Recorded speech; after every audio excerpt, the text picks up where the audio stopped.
Hi viewers, welcome back to another awesome video. இன்னைக்கான காணொளியில நம்ம இந்திய அரசாங்கம் இந்திய விமானப்படையில நிலவும் ஷார்ட்டேஜை சமாளிக்கிறதுக்காக பேனிக் பையிங்கிற ஆப்ஷனை கையில் எடுக்க போறாங்களா அப்படிங்கிறத தெரிஞ்சுக்க போறோம். அது என்ன பேனிக் பையிங் அப்படின்னு கேட்டிங்கன்னா இந்த காணொலியை பார்த்து அதை முழுசா தெரிஞ்சுக்கலாம். இந்த பேனிக் பையிங்கை ஏன் நம்ம இப்போ பேசுகிறோம் அப்படின்னா 2026ல் இந்தியாவுக்கு வருகை தர இருக்கும் புட்டினின் பயணம் முழுக்க முழுக்க பேனிக் பையிங்கை மையப்படுத்தி தான் அமைஞ்சிருக்கு. அதற்காக தான் இந்த பேனிக் பையிங்கை பற்றி நம்ம இப்போ டீட்டெயிலாக பார்க்க போகிறோம். இதற்கு அடுத்தது நடந்து முடிஞ்ச நம்ம பார்லிமெண்ட் கூட்டத்துல 2 முக்கியமான ஸ்டேட்மெண்ட் இப்ப ஆளும் அரசாங்கத்தால் டிஃபென்ஸ் ரீதியா வைக்கப்பட்டிருக்கு. 1 F-35 இஸ் நாட் ஆஃபர்ட். 2வது Su-57 is not completed. F-35 Su-57 ரெண்ட பத்தின ஸ்டேட்மெண்ட் இப்ப பார்லிமெண்ட்ல இந்திய அரசாங்கத்தால் பாதுகாப்பு ரீதியா வைக்கப்பட்டிருக்கு. இந்த நிகழ்வெல்லாம் எதை சுட்டி காமிக்குது அப்படின்னா இந்திய பாதுகாப்பு வட்டாரங்கள் மத்தியில 5ஆம் தலைமுறைக்கான போர் விமானம் பற்றின பரபரப்பு ஆரம்பிச்சிருக்கு அப்படின்னு சொல்லலாம். FGFAக்கான இன்ட்ரெஸ்ட் ஹீட் இப்ப இந்தியால தோன்றியிருக்கு. இதுதான் இந்த செய்திகள் எல்லாமே நமக்கு சொல்ல வருது. ஸோ இன்னைக்கான காணொளி ஃபுல் பேக்டு FGFA பத்தின செய்திகளா இருக்க போகுது. ஸோ வீடியோவை மிஸ் பண்ணாம முழுமையா பார்த்து என்ஜாய் பண்ணுங்க. அதற்கு முன்னாடி ஒரு முக்கியமான எஸ்கலேஷன் ரஷ்யா உக்ரைன் போர்க்களத்துல நடந்திருக்கு. அதை மட்டும் ஷார்ட் அண்ட் ஸ்வீட்டா பார்த்துட்டு முழுக்க இந்த FGFA பத்தின செய்திகளை பார்க்க ஆரம்பிச்சிடலாம். நீங்கள் பார்த்து கொண்டிருப்பது ஆயுதம் அறிவோம் அண்ட் ஆயுதம் அறிவோம் நேயர்களுக்கு அன்பு வணக்கங்கள். வாங்க இப்ப விரிவான காணொலியை முழுமையா பார்க்க ஆரம்பிக்கலாம்.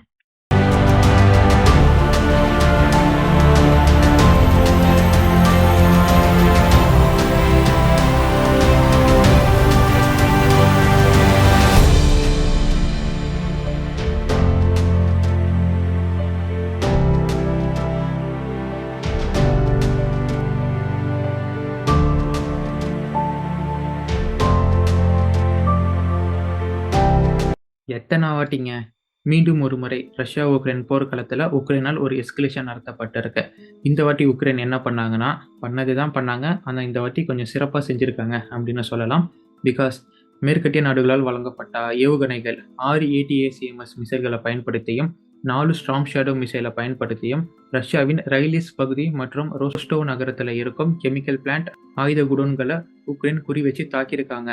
ஆனா இந்த தாக்குதலை ஆங்காங்கே நிப்பாட்டப்பட்டிருந்த S-400 ஏர் டிஃபென்ஸ் சிஸ்டம், பக்-3, பான்ஸ்டர் போன்ற பாதுகாப்பு சாதனங்களை கொண்டு முறியடிச்சிருக்காங்க. ஆனா ஒரு ஸ்டார்ம் ஷேடோ மிசைல் ரஷ்யாவின் ரோஸ்டோவ் நகரத்தை பதம் பார்த்திருக்கு. ஸோ இதற்கு பதிலடி தரும் வகையில் வெள்ளிக்கிழமை, அதாவது உக்ரைன் நடத்தினது வெள்ளிக்கிழமை விடியற் காலையில அப்படின்னு எடுத்துக்கலாம். அப்ப வெள்ளிக்கிழமை தொடக்கத்துல ரஷ்யா மிகப்பெரிய தாக்குதலை உக்ரைனுக்குள்ள நடத்தினாங்க. அவங்களுடைய கின்சால் ஹைப்பர்சோனிக் மிசைலையும் இஸ்காந்தர் மிசைலையும் பயன்படுத்தி உக்ரைனின் SBUவின் மிலிட்ரி கண்ட்ரோல் ரூமை தாக்கியிருக்கிறாங்க ரஷ்யா. இந்த தாக்குதல military command centre and strategic decision making centre முழுமையாக அளிக்கப்பட்டிருக்கு அப்படிங்கிற தகவல்களும் கிடைச்சிருக்கு. அதற்கான ஃபுட்டேஜும் வெளியில ரிலீஸ் ஆகியிருக்கு. ஸோ ரஷ்யாவின் தாக்குதல் இப்படி இருக்க, இந்த தாக்குதலுக்கு ரஷ்யா பயன்படுத்தினது உருஷ்னிக் மிசைல் தான் அப்படிங்கிற மாதிரியும் தகவல்கள் வட்டாரங்கள் ரீதியாக வந்துகிட்டு இருக்கு. ஆனால் ரஷ்யா சொன்னது என்னமோ கின்சால் அந்த இஸ்காந்தர் மிசைலை தான் பயன்படுத்தியிருக்கோம். இது மாதிரி சின்ன தாக்குதலுக்கெல்லாம் உருஷ்னிக்லாம் பயன்படுத்த மாட்டோம் அப்படிங்கிற மாதிரி ரஷ்யா சார்பாக சொல்லப்பட்டிருக்கு. ஸோ இந்த ஒரு எஸ்கலேஷன் மீண்டும் நடந்திருக்கு. ஏன் மீண்டும் நடந்திருக்கு அப்படிங்கிறனா, பிகாஸ் ஏற்கனவே ரஷ்யா ஆரம்பத்திலிருந்து சொல்லிட்டு இருந்தாங்க, மேற்கத்திய நாடுகள் கொடுத்த ஆயுதங்களை நீங்கள் எங்கள் நாட்டுக்குள்ள எங்கள் எல்லைக்குள்ளே பயன்படுத்தும் பட்சத்தில் எங்களுடைய தாக்குதல் தீவிரமாக இருக்கும் அப்படின்னு சொல்லிக்கிட்டு வராங்க. ஆனால் அதை பெருசாக பொருட்படுத்தாமல் உக்ரைன் இருக்கிற வரைக்கும் அடிப்போம் அப்படின்னு அடிச்சுக்கிட்டு இருக்கிறதுனால இந்த எஸ்கலேஷன் தொடர்ந்து போயிட்டே இருக்கு. ஒரு பேனிக் சுச்சுவேஷன் உருவாவதற்கான காரணமாக இருக்கும் அப்படின்னு நான் நினைக்கிறேன். பிகாஸ் பைடன் போகிறதுக்குள்ள ரஷ்யாவை ஒரு புஷ் பண்ணிடணும், அவங்களுடைய அமைதியின் எல்லை வரை கொண்டு சென்று ஒரு பெரிய தாக்குதல் உக்ரைன் மேலே நடத்த வச்சிடணும் அப்படின்னு அமெரிக்காவும் விரும்புகிறாங்க. அதே மாதிரி உக்ரைனும் விரும்புகிறாங்க. அப்போ தான் முழு போரை உக்ரைனுக்கு எதிராக தொடங்க முடியும். இந்த கான்செப்டில் தான் இப்போ அகைன் அண்ட் அகைன் இந்த எஸ்கலேஷனை நடத்திக்கிட்டு இருக்கிறாங்க மேற்கத்திய நாடுகளால் உக்ரைன். அப்படி சொன்னதான் இந்த ஸ்டேட்மெண்ட் கரெக்டாக நிறைவு பெறும். அதனால தான் இப்படி சொல்கிறேன். சரி, இது மாதிரி ரைலிஸ் நகரத்துக்குள்ள தாக்குதல் நடத்தின பிற்பாடும் ரஷ்யா அதற்கு பதிலடி தந்த பிற்பாடு ரஷ்ய அதிபர் விளாடிமிர் புட்டின் முக்கியமான ஒரு அறிவிப்பை கொடுத்திருக்காரு. War has been declared against us அப்படிங்கிற மாதிரி ஒரு ஸ்டேட்மெண்ட்டை கொடுத்திருக்காரு. அதாவது ரஷ்யாவுக்கு எதிரான போர் தொடங்கியிருக்கு அப்படின்னு சொன்னாரு. ஸோ இந்த ஸ்டேட்மெண்ட் இந்த நேரத்தில் வைக்கிறதுக்கு, நான் ஏற்கனவே உக்ரைனுக்கு எதிரான போர் போயிட்டு இருக்கு, இப்போ ஏன் ரஷ்யாவுக்கு எதிரான போர் தொடங்கப்பட்டிருக்கு அப்படின்னு ரஷ்ய அதிபர் புதுசா சொல்றாரு. என்ன கான்செப்ட் அவர் சொல்றாரு அப்படின்னு கேட்டீங்கன்னா, மேற்கத்திய ஆயுதங்கள் பயன்படுத்தி உக்ரைன் தாக்கும் பட்சத்தில் மேற்கத்திய நாடுகளுக்கு எதிரான போர் தொடங்கிச்சு அப்படின்னு நாங்கள் சொல்லுவோம், இதுதான் ரெட் லைன் அப்படின்னு ரஷ்யா சொல்லிக்கிட்டு வந்த நேரத்தில் இப்போ அதிகாரப்பூர்வமாக ரஷ்யாவின் அதிபர் புட்டின் போர் தொடங்கிடுச்சு அப்படின்னு சொல்லியிருக்கிறாரு.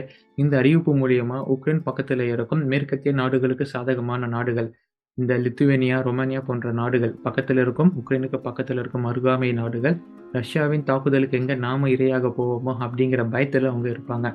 இந்த பயம் யதார்த்தமாவே வரும் இல்லையா? எங்கடா ரஷ்யா இது மாதிரி சொல்லிட்டானே, ஒருவேளை அடுத்த லெஜிட்டிமேட் டார்கெட்டா நாம இருப்போமோ அப்படின்னு ஒரு பயம் ஏற்பட தான் செய்யும். அந்த பயத்துல தான் இப்போ உக்ரைனின் நட்பு நாடுகள், அருகாமையில் இருக்கும் ஐரோப்பிய ஒன்றிய நாடுகள் ஒரு கலக்கத்துல இருந்துகிட்டு இருக்கிறாங்க. சரி, இதுதான் அந்த எஸ்கலேஷன். அது என்ன பேனிக் பையிங்னு கேட்டா, 2 நாடுகளுக்கு நடுவுல ரீஜனல் இன்ஸ்டெபிலிட்டி வரும்போது அந்த இன்ஸ்டெபிலிட்டியை கவுண்டர் மெஷர் பண்ணும் வகையில 2ல ஒரு நாடு அவசரமா ராணுவ சாதனங்களையோ இல்ல ராணுவ ஆயுதங்களையோ கொள்முதல் பண்ணுவாங்க. அதை தான் பேனிக் பையிங் அப்படிங்கிற ஸ்டேட்மெண்ட்ல டிஃபென்ஸ் அனலிஸ்ட் சொல்லுவாங்க. இது மாதிரி சுச்சுவேஷனை நாம் எக்ஸ்பீரியன்ஸ் பண்ணியிருப்போமான்னு கேட்டால் of course S. 1980 Pakistan air force 110 F-16 America கிட்ட இருந்து வாங்கி பயன்படுத்தலாம்னு முடிவு பண்ணப்ப அங்கே இந்தியாவுக்கு ரீஜனல் இன்ஸ்டெபிலிட்டி உருவானது. இந்தியா அதை உணர்ந்தாங்க. அதை கவுண்டர் மெஷர் பண்ணும் வகையில் ரொம்ப அவசரமா பிரான்ஸ் கிட்ட இருந்து 40 மிராஜ் 2000 அப்படிங்கிற போர் விமானங்களையும் ரஷ்யா கிட்ட இருந்து 80 MiG-29S அப்படிங்கிற போர் விமானங்களையும் கொள்முதல் பண்ணாங்க. பாகிஸ்தானுக்கு எதிரான ஏர் சுப்பீரியாரிட்டியை தொடர்ந்து மெயின்டைன் பண்ணாங்க. இது வரலாறு. இந்த வரலாறு மீண்டும் ரிப்பீட் ஆக இருக்கா? மீண்டும் நம்மளை விட பாகிஸ்தான் ஏர் சுப்பீரியாரிட்டியில் ஏஜ் எடுப்பாங்களா அப்படிங்கிற ஒரு சூழல் உருவாகி இருக்கு. நாம் இண்டிஜினியஸ் 5th Gen ஃபைட்டர் ஏர்கிராஃப்ட்னு பாகிஸ்தானுக்கு முன்னாடியே நம்மளோட FGFA ப்ரோக்ராமை ஸ்டார்ட் பண்ணிட்டோம். ஆனால் FGFAவின் முதல் AMCA போர் விமானம் 2035 தான் இந்தியன் ஏர்ஃபோர்ஸ் கையில் கிடைக்கும். Because we are facing struggles in each and every step. But Pakistan நம்மள மாதிரி இல்லை, ரிஸ்கே எடுக்கல. நேராக சைனா கிட்ட இருந்து FC-31 அதாவது J-31ங்கிற 5th Gen ஃபைட்டர் ஏர்கிராஃப்டை வாங்க கையெழுத்து போட்டிருக்காங்க. இந்த 5th Gen ஏர்கிராஃப்ட் 2027 பாகிஸ்தானிடம் முழுமையாக ஒப்படைக்கப்படும். அவங்களுடைய ஏர்ஃபோர்ஸில் இன்டெக்ட் பண்ணுவாங்க அப்படின்னு இப்போ பாகிஸ்தான் திட்டம் போட்டு வச்சிருக்காங்க. ஆஸ் பர் பிளான் பாகிஸ்தான் போட்ட திட்டம்படி இது போகும் பட்சத்தில் இங்கே இந்தியாவுக்கு ஒரு ரீஜனல் இன்ஸ்டெபிலிட்டி உருவாகும். அது எப்படி உருவாகும் அப்படிங்கிறத தெளிவான விளக்கத்தோட போன காணொலியில் நான் பதிவு பண்ணியிருந்தேன். ஃபார் யுவர் ரெஃபரன்ஸ் நீங்கள் அதை செக் பண்ணி பார்த்துக்கலாம். அதற்கான லிங்க்கை நான் டிஸ்கிரிப்ஷன்லையும் ஃபர்ஸ்ட் கமெண்ட்லையும் லீவ் பண்ணுறேன். இந்த சினாரியோவில் இந்தியா 1980 போன மாதிரியே ஒன்ஸ் அகைன் 2026 போவாங்க.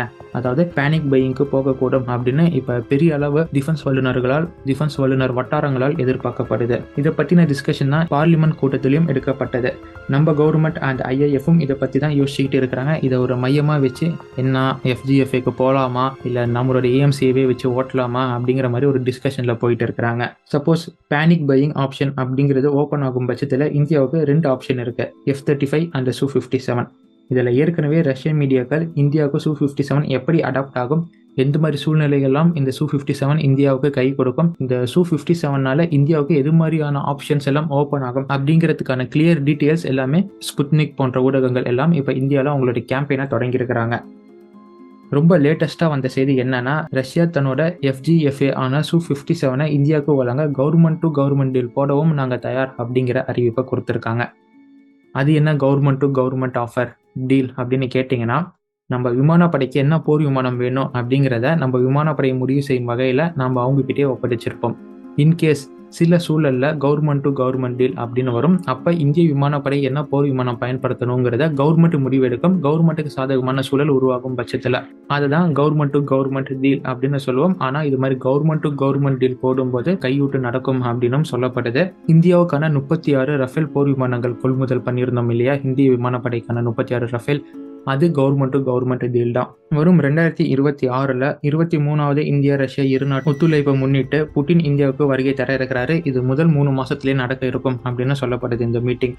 ஸோ அப்படி இந்தியாவுக்கு வருகை தரும் புட்டின் இந்த Su-57 இந்தியாவுக்கு விருப்பும் முனைப்புடன் இருப்பார். டார்கெட்டோட தான் புட்டினின் இந்த ஒரு பயணம் இருக்கும் அப்படின்னு எதிர்பார்க்கப்படுது. ரஷ்ய ஸ்டேட்மெண்ட்ஸ் பலவும் இதை தான் கார்னர் பண்ணி சொல்லிட்டு இருக்கிறாங்க. இது மாதிரி Su-57 இந்தியாவுக்கு கிடைக்கிறது. இப்போ நம்ம ரஃபேல் பேசிக்கிட்டு இருக்கிறோம் இல்லையா, ரஃபேல் F-4.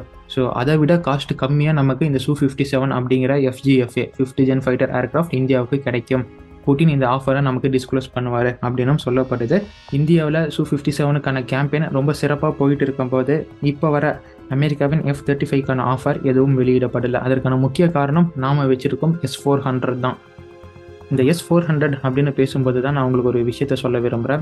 சமீபத்தில் ஈரான் டிஸ்கஷனில் புட்டின் பேசும்போது தாட் அப்படிங்கிற அமெரிக்காவின் air defence system poor countries S-400 அப்படின்னு புட்டின் பதிவு பண்ணியிருந்தார். அதாவது ஏழை நாடுகளின் S-400 இந்த தாட் சிஸ்டம் இருக்குது, அமெரிக்காவின் தாட் சிஸ்டம் இருக்குது அப்படின்னு சொல்லி அவங்களுடைய S-400 ஒரு ஸ்டேஜுக்கு வச்சு அமெரிக்காவின் தார் டிஃபென்ஸ் சிஸ்டமை ஒரு ஸ்டேஜில் இறக்கியும் பேசியிருக்கிறத இங்கே நான் பதிவு பண்ண விரும்பிக்கிறேன். சரி, இப்போ வர F-35க்கான டீல் இந்தியாவுக்கு தரப்படாத பட்சத்தில் வரவிருக்கும் ட்ரம்ப் அட்மினிஸ்ட்ரேஷனில் இந்தியா அமெரிக்காவுக்கு இடையே ஆன இந்த ஆயுத உறவு அடுத்த லெவலுக்கு கொண்டு செல்ல ஆர்வம் இருப்பதாகவும் அந்த ஆர்வம் இந்த F-35க்கான ஆஃபரை கொடுக்கும் விதமாகவும் இருக்கும் அப்படின்னு சொல்லப்படுது.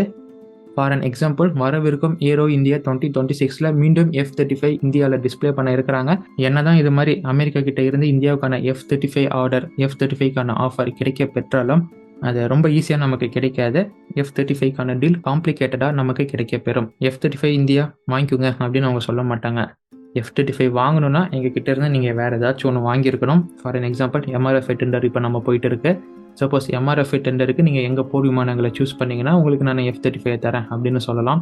அப்படி இல்லைன்னா ஏற்கனவே இருக்கிற மாதிரி தான் S-400 டீஆக்டிவேட் பண்ணுங்கள், தாட் சிஸ்டமை இம்ப்ளிமெண்ட் பண்ணுங்கள், நாங்கள் உங்களுக்கு F-35 ரோல் அவுட் பண்ணுறோம் அப்படிங்கிற கான்செப்ட்லேயும் அவங்க வரலாம்.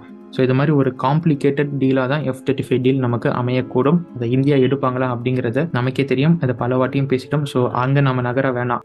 இப்போ நம்ம பார்லிமெண்ட்டில் கூட்டப்பட்ட கூட்டத்தில் பேனிக் பையிங்கான அழுத்தம் தரப்பட்டது எதிர்க்கட்சியினால். பாருங்க, இந்தியா ஆளும் அரசாங்கமே பிஜேபி, பாகிஸ்தான் அவங்களே 5th ஜென் ஏர்கிராஃப்டை வாங்க முனைப்பு காட்டிட்டாங்க, கையெழுத்து போட்டாங்க. நீங்கள் என்ன பண்ணிட்டு இருக்கிறீங்க? போய் 5th ஜென் ஏர்கிராஃப்டை வாங்குங்க, இந்தியாவை காப்பாற்றுங்க. பிஜேபியை பார்த்து எதிர்க்கட்சியை சொல்லிக்கிட்டு ஒரு அழுத்தம் கொடுத்துக்கிட்டு இருக்கிறாங்க. இதற்கு மத்தியில் ஆளும் அரசாங்கம் சார்பாக என்ன சொல்லப்பட்டிருக்குன்னா, F-35 is not offered, Su-57 is not completed அப்படிங்கிற ஒரு ஸ்டேட்மெண்ட்டை கொடுத்துருக்காங்க. அதாவது F-35க்கான ஆஃபர் நமக்கு கிடைக்கல, Su-57 இன்னும் நம்ம எதிர்பார்க்குற மாதிரி முழுமை பெறல, அப்புறம் எப்படி நான் போய் 5th ஜென் ஏர்கிராஃப்டை வாங்குவேன்?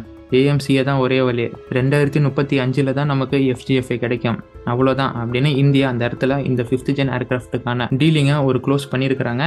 இது இப்போதைக்கான க்ளோஸரா இல்லை என்ன அப்படிங்கிறது புட்டினின் வருகைக்கு பிற்பாடு தான் தெரியும்.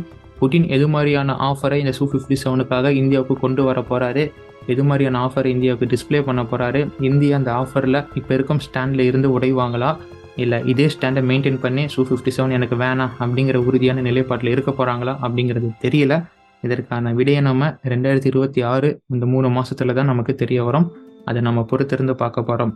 இப்போ உங்களுக்கான கேள்வி என்னன்னா, Su-57 நம்ம வாங்கலாமா வேணாமா? ஏன்னா தொடர்ந்து இந்தியா சொல்வது Su-57 நாம் எதிர்பார்க்குற மாதிரி இல்லை அப்படின்னு அவங்க சொல்லிக்கிட்டு வராங்க. ஸோ இதற்கு மத்தியில் பல பேரும் என்ன சொல்கிறீங்கன்னா, Su-57 ஒரு நல்ல போர் விமானம் தான், நம்ம வாங்கலாம் அப்படின்னு உங்களுடைய கருத்துக்களை சொல்கிறீங்க. ஆனால் இந்தியாவின் அரசாங்கம் இப்படி ஒரு ஸ்டேட்மெண்ட் வைக்கும் பட்சத்தில் உங்களுடைய கருத்துக்கள் தொடர்ந்து Su-57 நம்ம வாங்கலாம் அப்படின்னு இருக்கா, இல்லை AMCAக்கே நம்ம போகலாம், பொறுத்தாறு பூமி ஆழ்வார் அப்படிங்கிற மாதிரி AMCAவே நமக்கு போதுமானதாக இருக்கும் அப்படின்னு சொல்ல வரீங்களா? உங்களுடைய கருத்துக்கள் கமெண்ட் பாக்ஸில் வரவேற்கப்படுது.